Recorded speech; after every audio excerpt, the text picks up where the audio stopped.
So how does a person who's gone through extreme childhood trauma, no background in the Christian faith, a former lumberjack and boat captain who only cared about money, drinking, partying, getting girls, become a faithful follower of Jesus Christ? Well, today we find out on Sovereign Fire Studios. We're talking with Billy Wallace, and I know this episode is going to bless you. Please like, subscribe, share this, drop a comment. That really helps us get the video out to more people. Really excited for you guys to hear his story. Let's get into it. Welcome to Sovereign Fire Studios. I'm your host, Mason Skaggs. I was a pride flag waving, drug addicted Satan worshiper until Jesus transformed me by his grace. Here, we proclaim truth, expose darkness, and exalt Jesus. Here, we talk about everything from theology and the Christian life to addiction and the gifts of the Spirit, all from a Reformed continuationist perspective. I'm really glad you're here. I like to start at the very beginning. So if you want to tell me, like, what was your upbringing like? What was your home life like? So I'm 35, so I was born December 9th, 1989. Mom and dad married. When I was 9 months old, they got divorced. Super nasty divorce. My mom got custody of me. I lived with her. How old were you? 9 months. Oh, 9 months they got divorced. Yeah. Wow. They weren't together very long. Probably like 2 or 3 years. Yeah. And at that time, I think that was like my mom's 4th or 5th marriage. Okay. Yeah. She's pretty rowdy back in her younger days. Pretty rowdy. Mom, I still love you. So yeah, 9 months old, they got divorced. My mom got custody over me. She quickly remarried to my current stepdad. His name's Carl. I lived with them until I was 10. Pretty rough childhood. It was, for the longest time, my mom had a really good job. It was like 9 to 5. I always remembered her, waking up early, getting ready for work, going to work. Did Carl work too? Yeah, he's been like a small engine mechanic. Okay. For as long as I can remember. Okay. Like genius when it comes to anything small engine wise. Okay. But he also had alcohol addictions. Used to drink all the time. Yeah. Was abusive, verbally, physically. Spent quite a few stints in prison for DUI or DWI. Oh shoot, man. Yeah, that got to the point to where it got so bad that my dad actually kidnapped me. And I went to stay with him at an undisclosed location from my mom. Did the cops know or anybody know? Well, he, when we went to court, I went with my dad, and they actually arrested him for kidnapping me. Wow. But they awarded him custody. Okay. Because things were so bad at my mom's house. What was that like being in that kind of chaos? It was kind of like a vacation to me, because he came and picked me up from school, and with his fiance at the time, I don't even remember her name, because there was lots of those. But he took me up to the Embassy Suites Hotel by the airport, and we got a room on the 9th floor, and it's a super nice hotel. Yeah. And we stayed there for a couple days. I got to go to the pool, got all this delicious food, blah blah blah. Yeah.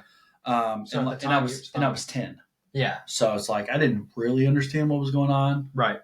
Until I had to go sit and testify against my mom. Man. Yeah. That was pretty. Dude. So take me back. Finish what you were going to say. Well, I was just going to say, I don't necessarily remember the feelings and all that in the moment, but looking back now, it's man, for a 10-year-old to have to go through that, or for me to think about what life was like post 10 years old or pre 10 years old. Yeah. It's rough. Yeah. Yeah. Was that when most of the abuse took place? Was before you were 10? Yeah, because after that, it was kind of, there was other abuse after I was 10, but it wasn't physical. It wasn't necessarily, it wasn't physical for sure.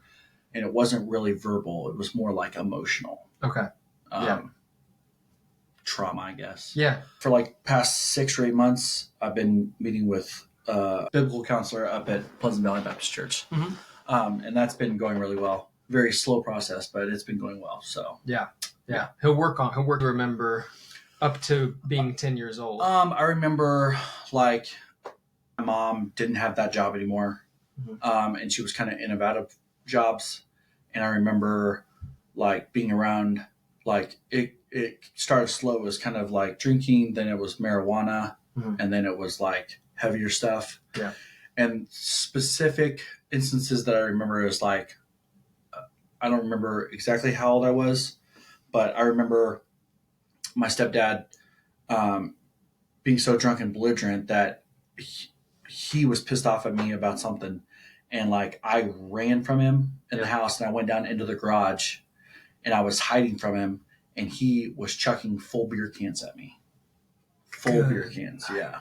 Yeah. That's horrible. And around that time frame, I'm not sure how old I was, but I would say like from 6 to 10, like my collarbone got broken like 4 or 5 times.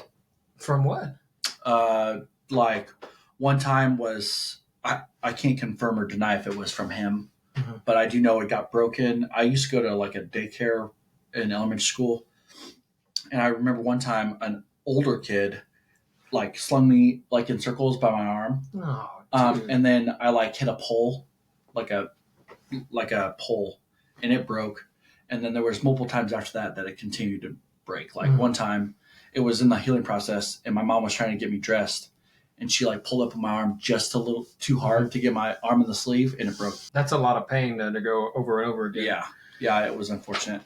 And then the next situation that I remember pretty clear is it was like right before my dad got custody of me.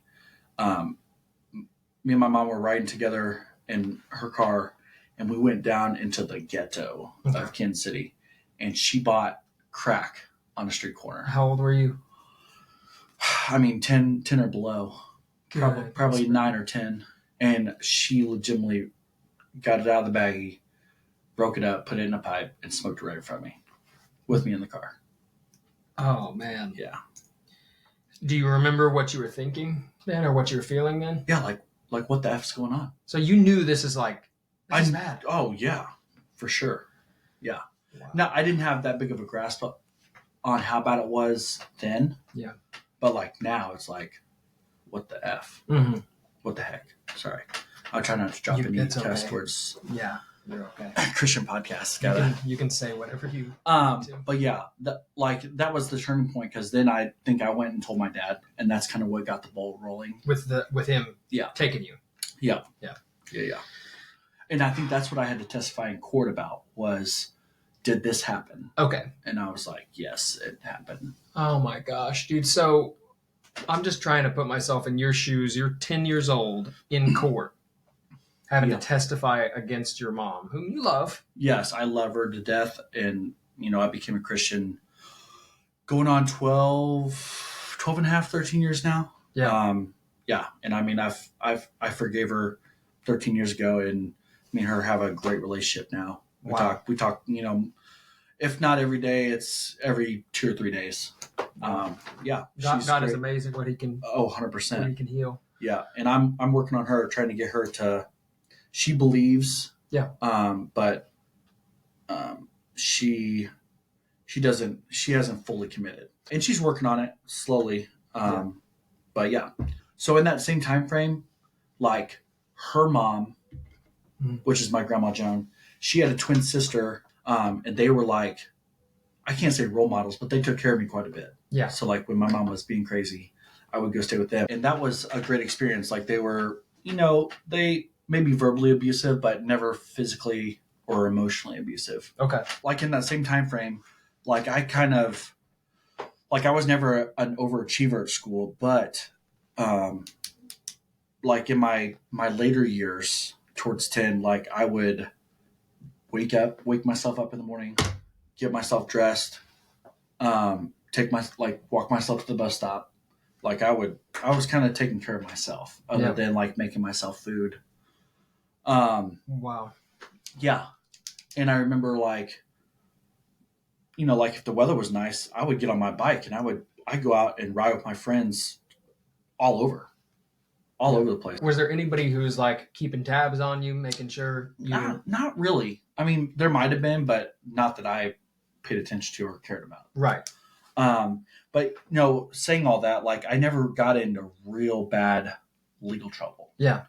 I would get into fist fights and stuff, playing pickup basketball and stuff like that. I just kind of stuck to myself, did my own thing, went to school. I did get in trouble at school quite a bit. You did? I was kind of a class clown. I didn't like paying attention to the I can't teacher. imagine that. Yeah, exactly. You didn't like paying attention to the teacher? Not really. Which is kind of important in school, I guess. Like the saying, like the teacher says, you'll never get a job staring out a window. Or something like that. Yeah. It's like cliche to say, but like here I am, 35, and I've been a truck driver staring out a windshield for like the past 15 years. So it's like, you know what, teacher, freak you. Yeah, you don't know. You don't actually know what you're talking about. You don't know my life. Yeah, dude. Well, yeah. So you had some trouble at school and stuff. Yeah, yeah. I mean, even all the way up until I graduated. I mean, I was kind of a troublemaker. I mean, it was a little better when I got into high school, but. Yeah, you guys got in some trouble for your senior prank, didn't you? There was a couple. I had a prank when I was a junior. And I got kicked off the varsity track team. Kicked off the basketball team. Man. Yeah. Because you were into sports, right? Yeah. Oh, yeah. I was big into track. I went to track for 3 years in a row. I went to state in track. Oh, wow. 3 years in a row. For what events? Sprints. Okay. It's like the 100, the 200, 400, and then the relays, 4x1, 4x2, 4x4. Yeah. I was a hurdles and sprint 100 guy. Yeah. I got kicked off too. Yeah, I got smoked every time we went to state, but going to state was still fun. It was still great, yeah. Me and a bunch of other sports mates, you could say, devised this plan to TP the high school. And for 6 months, we got all the old magazines that the library would want to get rid of. Mm-hmm. We're like, oh yeah, we'll take these. And we ended up buying 6 shredders. And we just sat there in his basement every night for 6 months, just shredding. And then it's a lot of dedication. Yeah. And then we took it and we threw all these shreddings all over the grass and got it had to have been a semi-load of the Sherman Ultra Soft. Mm-hmm. When we whitewashed, put whitewash paint all over the windows.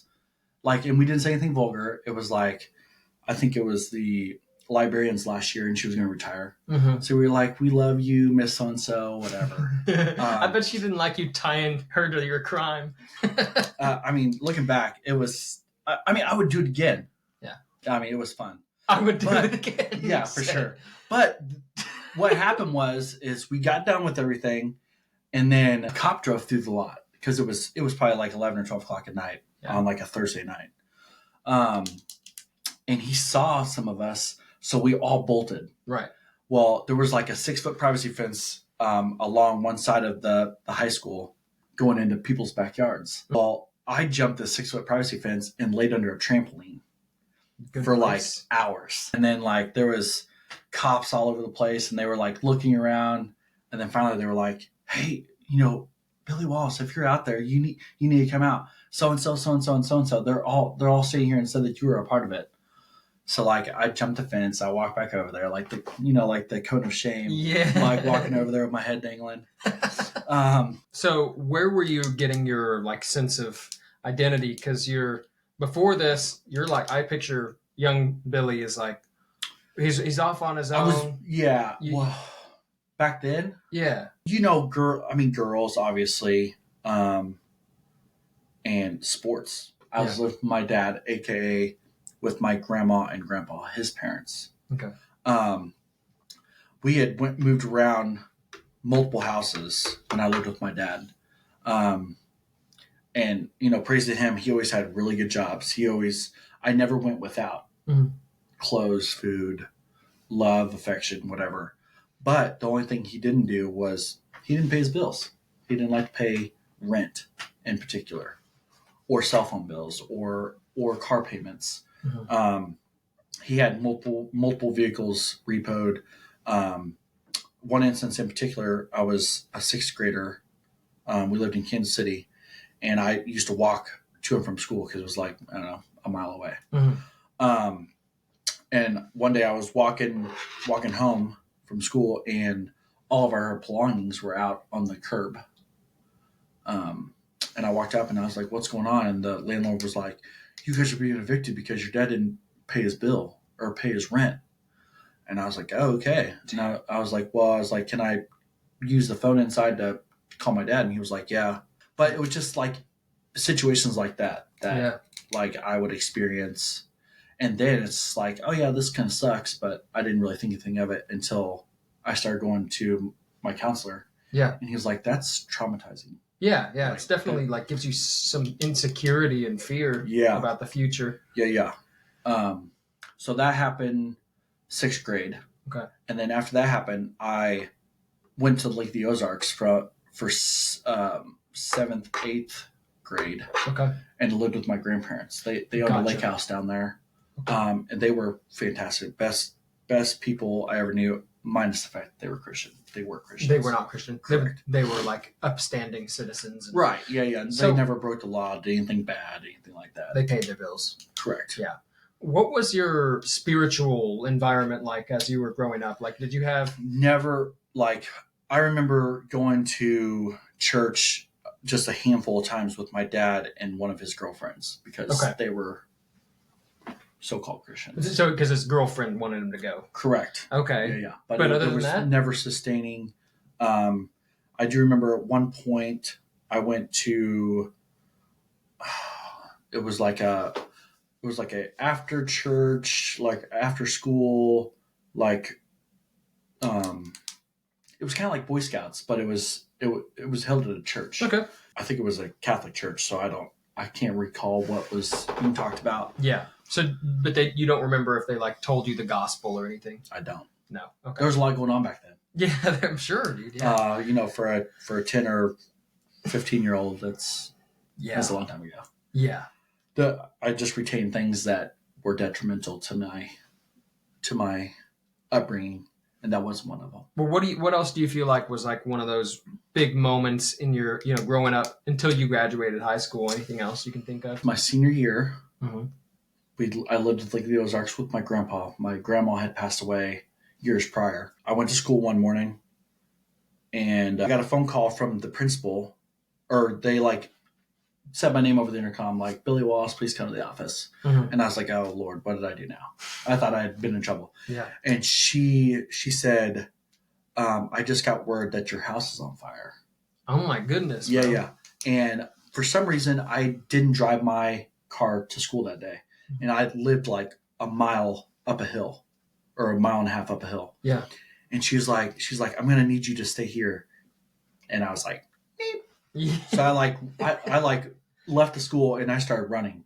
Wow. And I got like 3/4 of the way up the hill, and I can't remember who picked me up, but someone picked me up and took me the rest of the way. And it was like completely engulfed. Like there was nothing left. Dude, how old were you? 17. 17? Yeah. And your whole house is on fire. We lost everything. What was that like?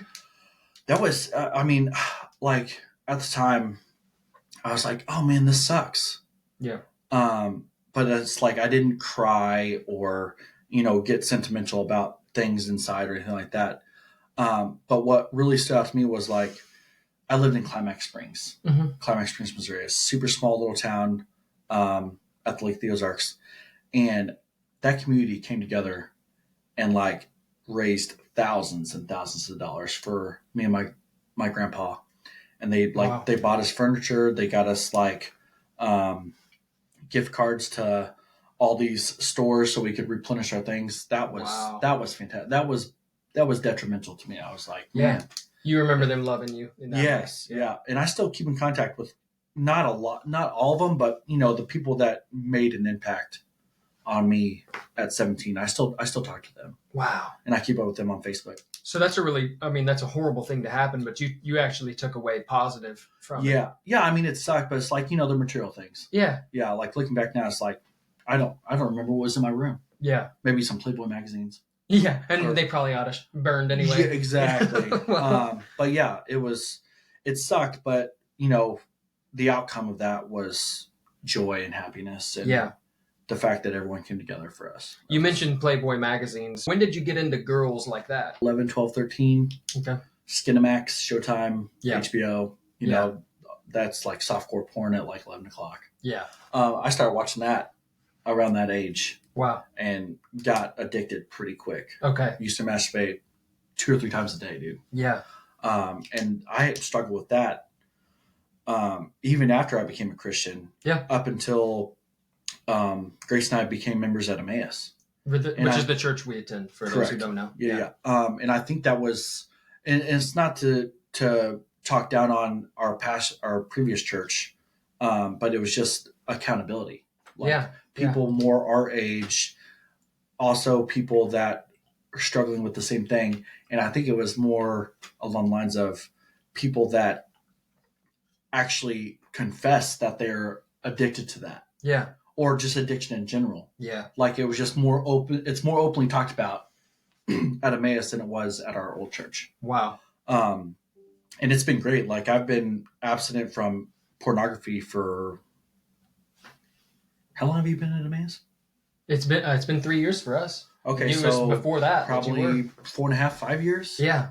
Like, praise God. Like just cold turkey. Praise God. And it was that community, having people to walk with, learning some skills, right? It was our community group guys before we split. Sean Stone, Bryson Ford, Chris Cordova, a couple other members. Tanner Catlett, and a couple other members that's left. Went to other churches out of state, but yeah, it was fantastic. We went through a book.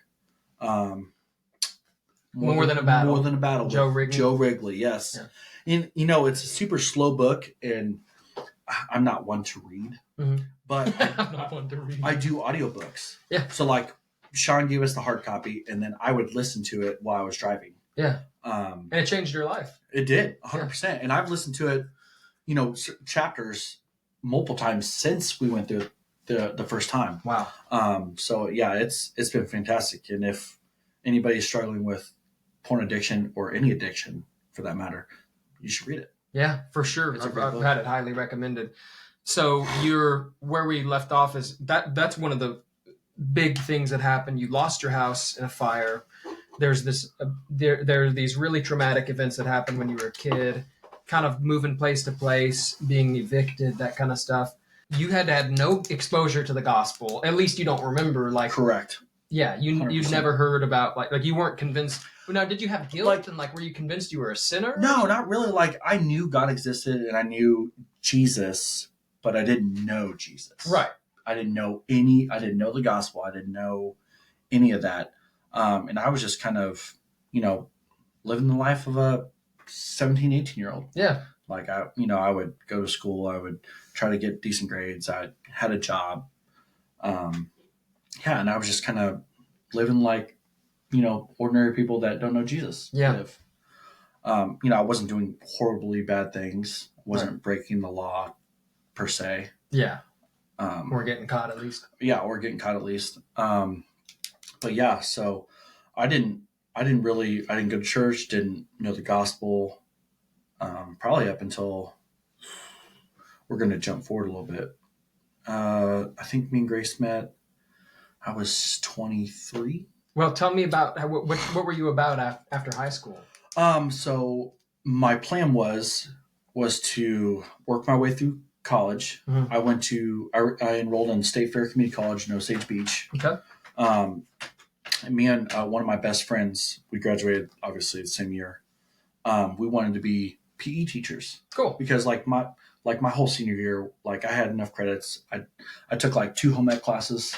One was for sewing, one was for cooking. Nice. Because I was like, I'm not going to get married anytime soon. I need to know how to cook. Yeah. So I did that, which I loved it. It was like one of the best classes I ever took. And then I did teacher's pet or shadowing our PE teacher. Yeah. For like 3 hours a day. I wanted to go to college. I wanted to get my associates. And then if I finished that, then I was going to go get my bachelor's in physical education. So after I graduated, I enrolled. I took full-time classes for like 3 or 4 semesters, so two years, mm-hmm. And I was paying my way. Mm-hmm. I had a full-time job. Wow. Working for my best friend that I graduated with. His family owns one of the biggest sawmills in southern Missouri. So you were burning it at both ends. You were working hard. Oh yeah. Yeah. Yeah. And they sawmill, so they do logging. Yeah. So like I was like a Missouri logger. Yeah. Like a Come on. lumberjack. Yeah. Running chainsaws, running heavy equipment in the woods, cutting trees down. And I loved it. It was fantastic. One of the best jobs I've ever had. The pay wasn't that great, but it was a job. It was a job. And you were going to school. Yeah. Were you partying and stuff? What was your life like? I started partying probably halfway through my freshman year of college. Okay. Because like the atmosphere in Climax Springs, it's like, there's a couple of local bars on the water. You can go and drink whatever.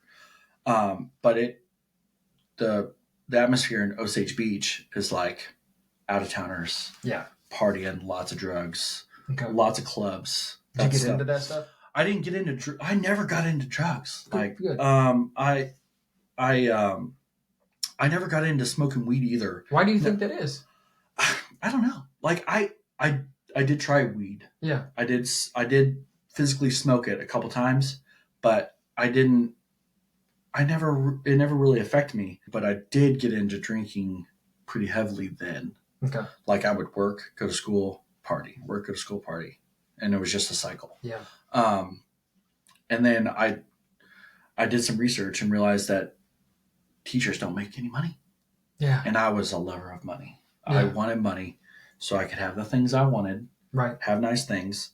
So I dropped out of school, continued working full time, ended up getting a second job in Osage Beach. I moved from Climax to Osage. Yeah, I was like a bar back at one of the fancy nightclub / bars at the lake.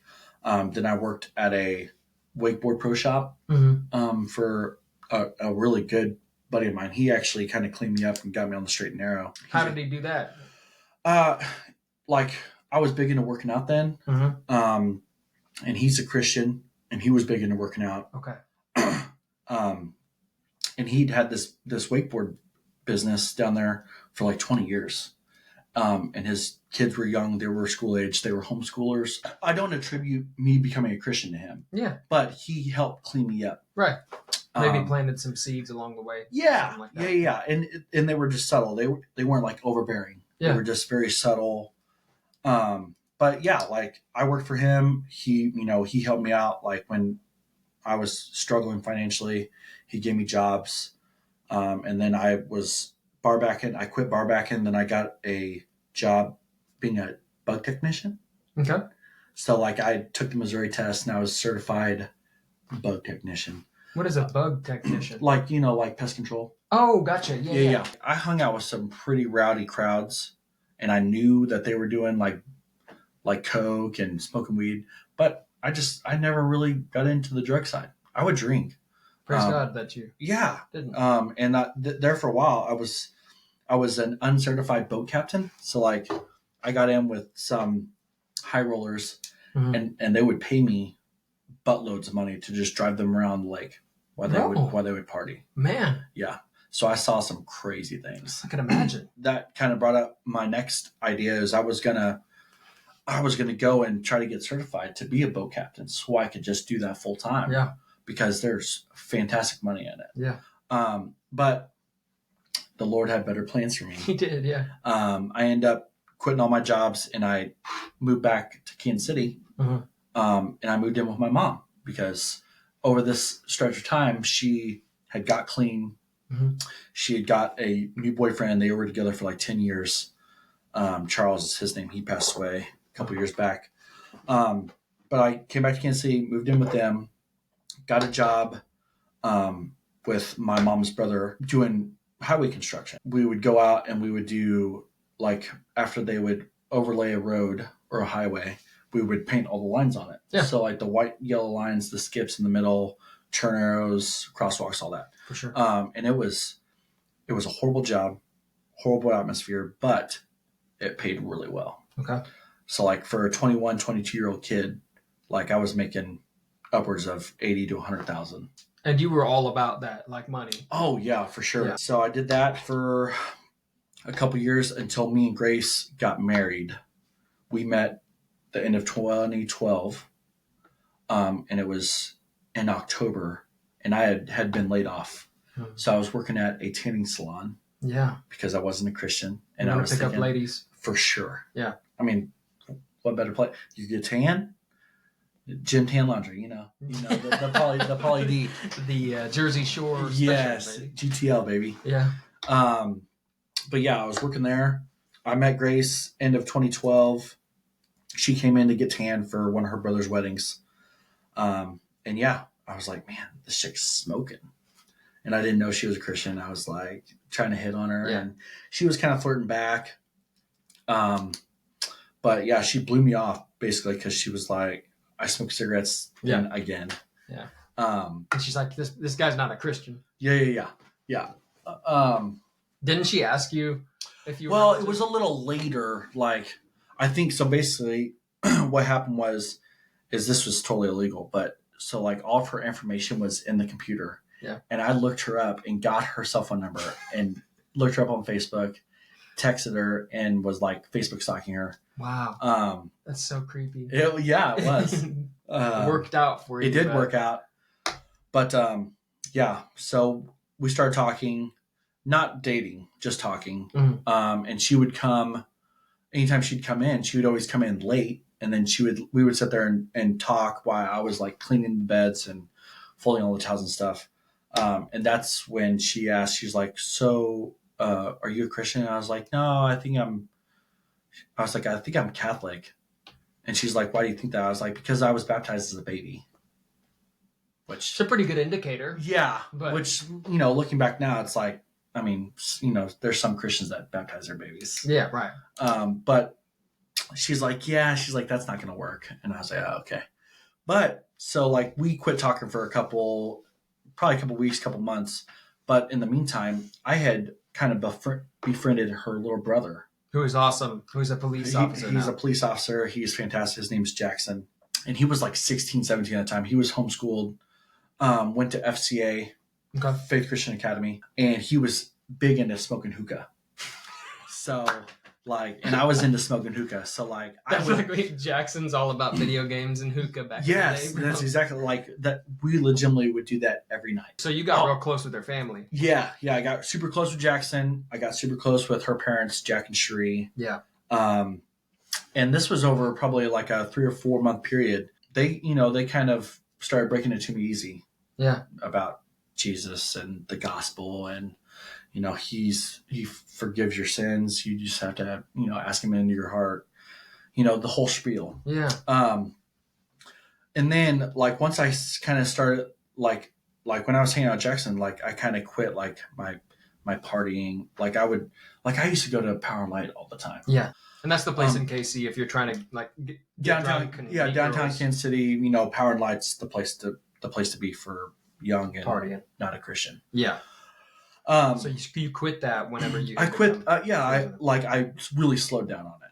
Got close to them. They started, kind of telling me the gospel. You and Grace are still not together at this point. We're not together, not officially together, but we're talking. She's kind of noticing that I'm at her house more. Mm-hmm. And then her mom and dad invited me to their church. And he was the sitting, elder pastor there for like 20 something years. Yeah. Jack is the best. Yeah. Jack, fantastic. Retired police officer, faithful Christian father. Yeah. He's one of the wisest papas I know. Yes. Yeah. Papa Bear. Papa He Bear. is wise beyond his years. Super, super wise. So yeah, I started going to church with them, off and on. And then, I think Cherie bought me my first Bible. That's Grace's mom. Yeah, Grace's mom. And I still have that Bible. Wow. But yeah, so like I was doing that for a while. And then some friends of mine from Climax Springs reached out to me and they're like, hey, we're having, it was either a bachelorette party or a bachelor party or a birthday party. Okay. So I went down there and it was like a full weekend thing. I went down Friday afternoon, came back Sunday. Well, I pretty much just let loose. Mm-hmm. I just went hard. Mm-hmm. Didn't do drugs, but I drank my butt off and I had a great time in the moment. I had a great time. But Yeah. then on my way home, I Yeah. felt horrible. I was like, man, why do I feel this way? So I called Cherie and I told her what happened. And What made you want to call Grace's mom? They had an impact on you. Well, because like, she had told me like, like excessive drinking's bad, like being drunk's bad, like all these things. Like she had been telling me like, the do's and don'ts of being a Christian. Right. So like, and I didn't have sex with anybody this particular weekend or anything like that. I just drank way too much and, made a fool of myself. Right. So like I felt really bad on my drive home. I called Cherie and I just basically told her, I was like, Mom Bear, I said, I don't want to live this way anymore. And she was like, I think you're ready to accept Jesus into your heart. And I was like, okay. And she pretty much told me the sinner's prayer and I recited it to her over the phone. Did you mean it, you feel like, at that time? Oh, 100%. Yeah. Yeah. Because, so you needed help with words. Yeah. Yeah. Yeah. And I still need help with words. But from that day forward, like, other than pornography, which I addressed later, my old self died. My new self was risen. Yeah. Man. Okay. So was that a big like emotional experience for you? What was it? What was it like? I didn't cry, but I just was like, I just felt really, really empty inside up until that point. Yeah. And then I was kind of like reinvigorated. Yeah. Like I was brought to life. Yeah. Or maybe full of life. Yeah. That's a good word for it. Yeah. Do you feel like you had, did you have sorrow over your sin? Like, I need to be forgiven. Yeah. Oh, for sure. Yeah. And it took me a while to really like comprehend and wrap my head around like all the bad things, all the things that I've experienced as an unbeliever is forgiven because of Jesus. Yeah. But you remember like that point changed everything. Oh, 100%. Yeah. It was awesome. It was like a light switch. Since that day, like I know no matter what, that my forever home is going to be heaven. Yeah. Like, and it's just a matter of time. Yeah. My days remembered. What gives you confidence in that? You just listen to the Bible, listen to what Jesus says to his disciples. Yeah. What John and Mark and all them copied down from all of his sermons and all of his talks that he gave them.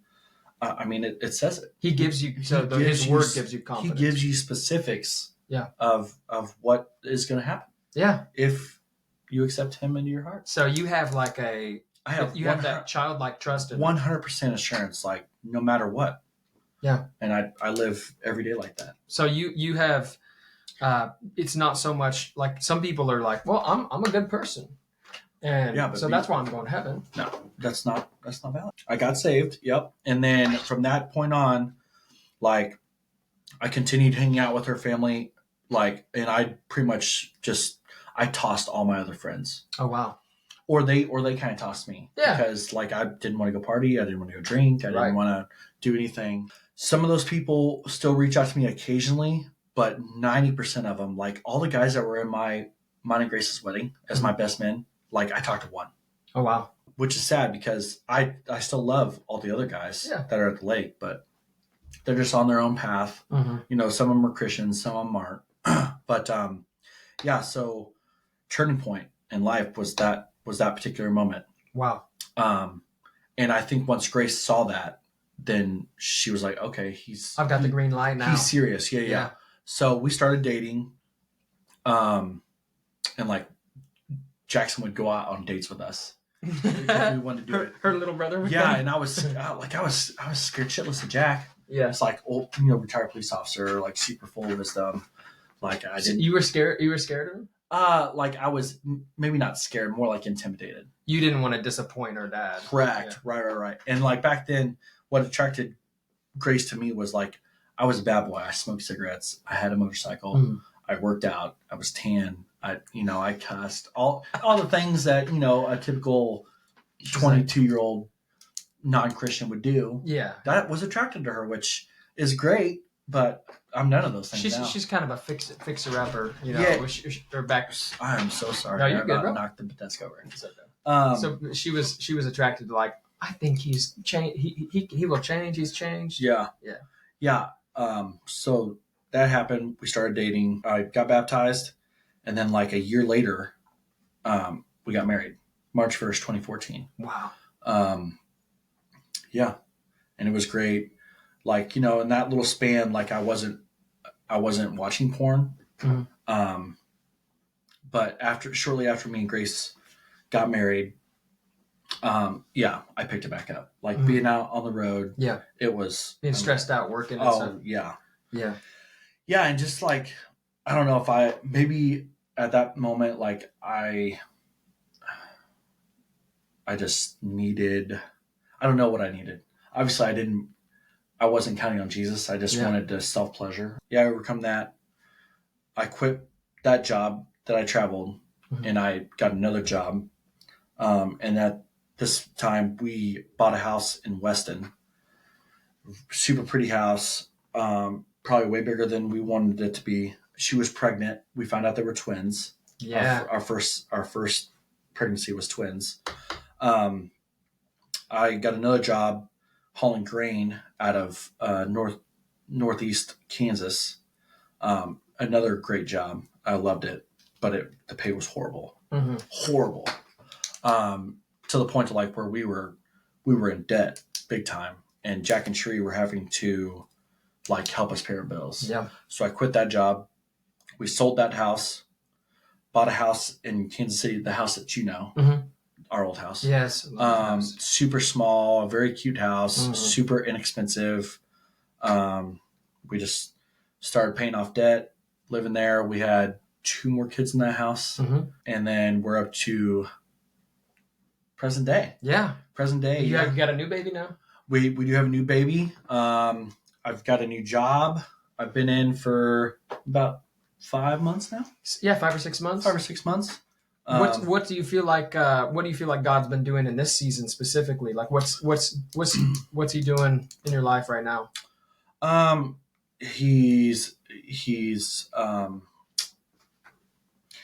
testing me for patience, endurance for this new job. But ultimately, like, and this is where me and Grace kind of differ. Like, she's stressed out about money, right? And like, I have zero doubt in my mind that I will succeed at this job, but just have to have patience. Yeah. Like, she's worried, like, are we gonna have enough money to pay our bills this month? Like I have 100% assurance that He is going to provide. Yeah. The Bible talks about people with the gift of faith. Yeah. That's a spiritual gift. And like, some people are just extraordinarily gifted and they have confidence that God's going to work everything out. Yeah. And I feel like God often pairs couples, like one will have the gift of faith and the other she one has like, the gift of anxiety. Stop. No offense, babe. Well, she's a planner and she thinks ahead. Oh yeah. You're more in the moment, like it'll work out. Yeah, yeah. And she also has the gift of like being incredibly. She has the gift of helps. Oh, so yeah. she's incredibly empathetic and compassionate, which makes her think about people a lot and think about the future, and it can lead to anxiety. Just like yours, the gift of faith, like just trusting everything will work out. And I have that too, where I will sometimes squash people who don't have it. I'm like, oh, stop worrying. You know, that we both have kind of sins that are we're more prone to. Okay, I was thinking about somebody who watches this like a man's man. I mean, you're a former lumberjack, uncertified boat captain, hauling grain. You hauled big equipment. You're a truck driver, and now you sell big equipment. Talk to somebody like that who does not know Jesus. What would you have to say to somebody who's like in the, they're in the thick of it? Yeah, they love money. They're drinking. They're finding their value in things that are not Jesus. Well, I mean, everything that's not Jesus is a material thing. So like legitimately everything is going to be gone. Yeah. The only thing that's going to be left is you, the church, other Christians, and Jesus. Yeah. I mean, that's it. So it's like you can continue living your life as you are now, being a lover of money, being a lover of material things, or you can give your life to Christ and, have your assurances in Him. I mean, you can still, live your life day to day, but big picture wise is you're not living it for yourself. You're living it for Him. Yeah. Yeah. And you need to glorify him and spread the word. When Jesus talks about whoever loses his life for my sake will find it. Yeah. Or if whoever would come after me, let him deny himself, take up his cross and follow me. Yes. It's like the things that you hold dear, whatever you're finding value in, unless God brings you to the point where you turn your back on all that. Like it's not girls, or it's not relationships. It's not alcohol or money or fame or anything. Yeah. Pornography, drugs. Yeah. Right. No, it's none of that. This person, Jesus, I'm going to entrust myself to him. 100%. One thing I've always loved about you is you have this, Jesus says, like, if whoever would come to me must come like a little child, like has to have the faith of a child. There, you have this unwavering faith where it's like, no, I trust this God, this man, Jesus Christ. Like I trust him. Nothing's going to change that. No, but there are so many people though who are they're prideful. Yeah. They're like you were. I was super prideful. Yeah. Yeah. Like I never took advice. I never asked for help. I always just put my head down and did the thing, which I still do that now. Yeah. But with the mindset that, there's no failing. Right, dude. Or if I fail, it's Jesus making me fail as a learning experience. Yeah. He's going to use it for good anyway. Yeah. Like knock you down to build you back up. Right. Yeah. So what do you think changed you from being like hard-hearted, prideful, I'm going to pull myself up by my bootstraps and do this thing myself? Becoming a Christian. Yeah. Like surrendering my life to Jesus. Yeah. To Christ, to, like I said, from that particular moment on that Sunday, it was a light switch. Wow. I think we'll probably end it there unless you have anything else that you want to share with folks. Any parting words? I mean, if anyone's around the Kansas City area that needs any rental equipment, hit me up. This dude knows where to hit it, dude. That's right. Duke Rentals. Duke Rentals. Your story stands out to me because you're the kind of person who could easily go their entire life and can completely reject the gospel because you're headstrong. You've been through a lot. You've seen a lot of pain, and you had your sights set on like I'm going to make money. I'm going to work hard. You were kind of a workaholic. I mean, you had 2 jobs really early on, and those people are the hardest to share the gospel with because they're like, I don't need anything from you. Right. Like it's all on me. And even from the point you were a kid, like it was on you. If you didn't make it happen, it wasn't going to happen. Well, and I watched my dad work. I mean, he always had, like I said, great paying jobs, always made really good money. Yeah. He just wasn't a good shepherd of money. Right. So it's amazing to me. What is amazing to me is that you could have so easily gone your whole life. And I've talked to old men before where it's like, they can't understand, like, when I say you need your sins forgiven, they're like, yeah, whatever. I've got their mind is set on their earthly possessions. Their mind is set on like the money that they're making, or they have all these confidences elsewhere. And what's awesome is that God used like one party and weekend to just like break you. Yeah. 100%. And put you in the position where you had Cherie, your wife's mom, to reach out to share the gospel with you and pray with you. Yeah.